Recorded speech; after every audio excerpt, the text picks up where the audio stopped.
The religion of the future will be a cosmic religion. It should transcend personal God and avoid dogma and theology. Can you feel it? A sort of anticipation growing stronger and stronger? Another way of putting it is time is speeding up. I've heard that discussion for a while now. I know most people have felt it at some point, maybe while watching the news or perhaps something in their own lives. Something big is about to happen. You can see signs of it all over the world. Revolutions rapidly spreading across the Middle East, protests occurring in America and Europe. Earthquakes are devastating the world, like in Japan, Myanmar, and Greece. The global economy is failing so hard that it looks like we're looking forward into a global recession, the likes of which makes the 30s look like a cakewalk. Not to mention that if global warming doesn't put our planet into an ice age, we're gonna kill ourselves from overpopulation for sure. And using the rate of doubling, we definitely don't have the resources to survive the way we are for maybe little over 10 years. Yet, despite all of these things, we're about to learn something amazing. It's something that will transform the earth into something completely different, something incredible and beautiful. Many people across the globe have learned about this, and they've applied it to themselves and witnessed marvelous changes. Others have dedicated their lives to talking about it, to teaching it. I'm someone who's still exploring it, and I want more people to talk about it with. Mind, body, spirit. This is the sacred trinity that allows us life on Earth. Without even one of these three, we could not function properly. Yet, in today's world, we only really truly understand two of the three. We have scientifically mapped the mind and the body. We understand next to every aspect about each of them. Yet, what do we really know about the spirit, the soul? What is it? Where does it come from? For centuries, religions have been the primary source for answers pertaining to the soul, but they're not concrete. Many different religions have a different answer and ideas about how things work on this level. Recently, however, a discovery was made, which led to new discoveries and further discoveries. These incredible insights went largely unnoticed by the global community, and while governments and secret services of the world acknowledge them, it wasn't something that really got to the masses. Today, this information is still slowly coming out, and I'm going to share it with you.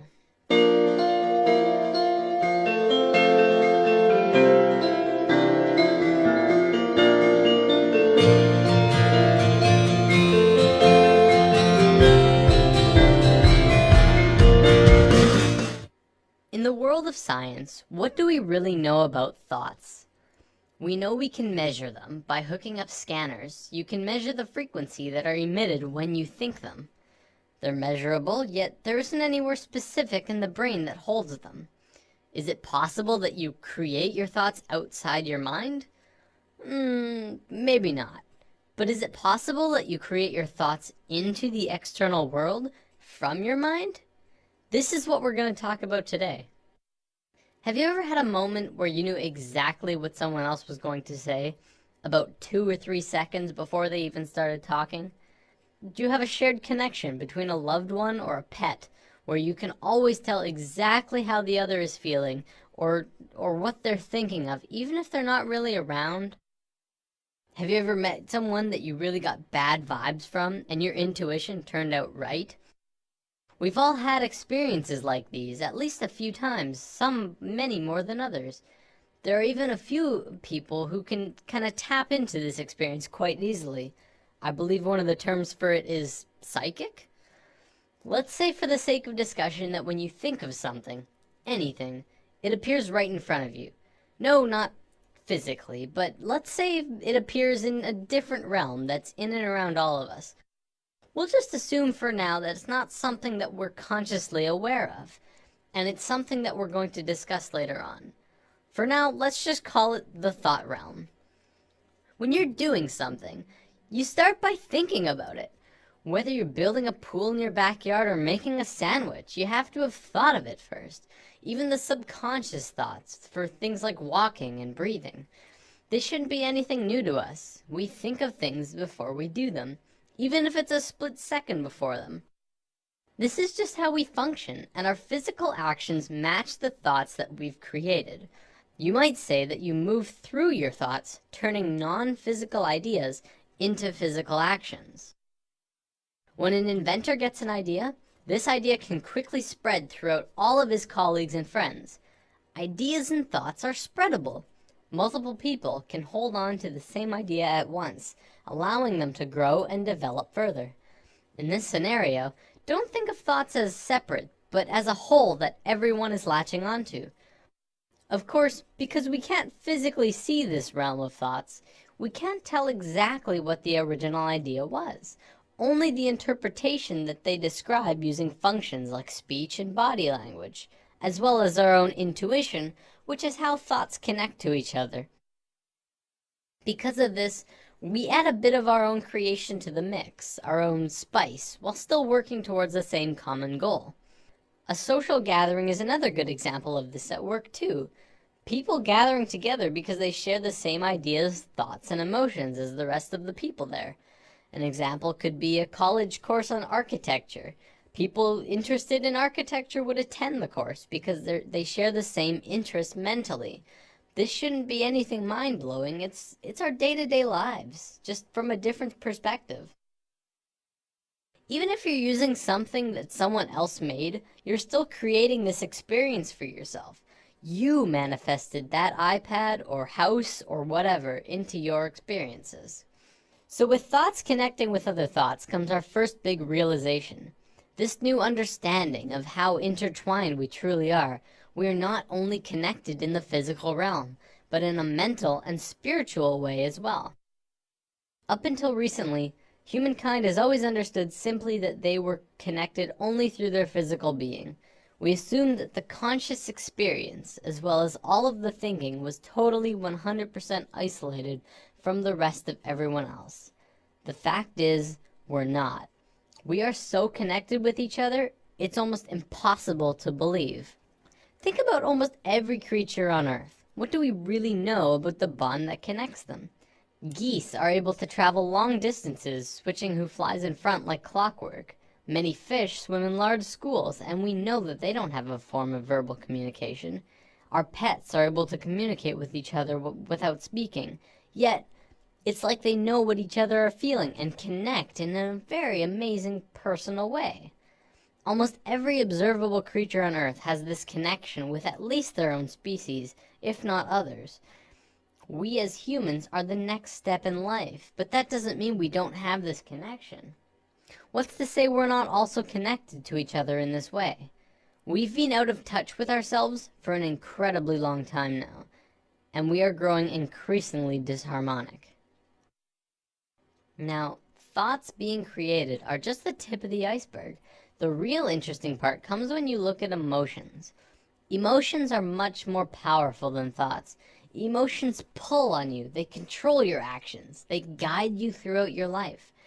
It's not your thoughts that control where you sit in a class or on a bus, but it's if you like that girl or you think that guy smells. When a couple is together, it's their emotions that keep them tethered. Same with if they're fighting, it's their emotions that break them apart. You watch TV shows that you enjoy. You hang out with friends because you have emotional bonds with them. Now, this applies on a smaller scale too. Do you ever have a morning where you wake up grumpy and stub your toe and think, oh, this is just going to be one of those days, and find that the entire day afterwards just goes terrible and just everything goes wrong? What about the days when you wake up excited and happy and ready to go? Your whole day is just excellent in all of the right ways. Even if something bad does happen, you're less affected by it because you're in such a good place emotionally. The reason these differences in how your day goes is because of your emotional state. People like to think the world will go on exactly the same without you, but it really won't. People interact differently with other people, and everyone would have a completely different experience if you were not there. Imagine this scenario. There's a bully in a playground who's looking for someone to beat on. There's kids playing sports, kids skipping rope, kids on the swings, And then off to the side, there's one boy sitting in the grass watching the rest of everyone play. He doesn't feel like anyone else will want to play with him, so he sits apart from the group. The bully instantly knows where to go, and the circle of hurting begins. See, it's through the feeling of being vulnerable that you become vulnerable in the physical. If the boy had walked outside for recess and told himself, "I can fit in," he would probably be playing sports right now. This applies to the bully as well. He didn't have anyone else to play with, probably because of some insecurity, mental, that led him to need to hurt others. He thinks he's doing good for himself by hurting the boy, except he's really just hurting himself long term. You can look into society and see a vast amount of evidence to support it too. The people who are most successful are those who talk most of success. Those who speak most of illness have it. Yes, illness is also a creation of yours. If you have a low immune system, it's because of you. Typically, we like to blame things on the virus going around or our own immune systems, but the way that we become susceptible to them is from inside. Whether that there's some ongoing negative energy or some bad feeling that we allow into ourselves. We can heal ourselves also, but I'm going to save healing for another video. There's only one thing that becomes apparent from this understanding. You create your own reality. We are 100% responsible for the situations that we find ourselves in, the things that happen to us, good and bad. Throughout history, we've always played the blame game. It's his fault I didn't get the promotion. It's her fault I couldn't go to the game. It's everyone else's fault I'm so depressed. Whatever it is, and this may be the hardest thing to truly get, it's your fault. Your happiness, your sadness, your fears and your fortunes, every single experience of your life on earth was because of you.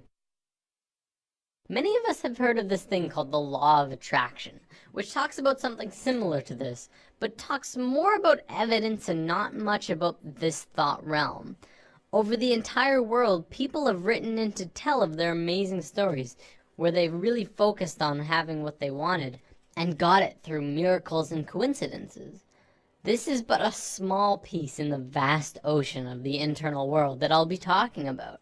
It is, however, very real, and you can literally change everything in your life by willing it so.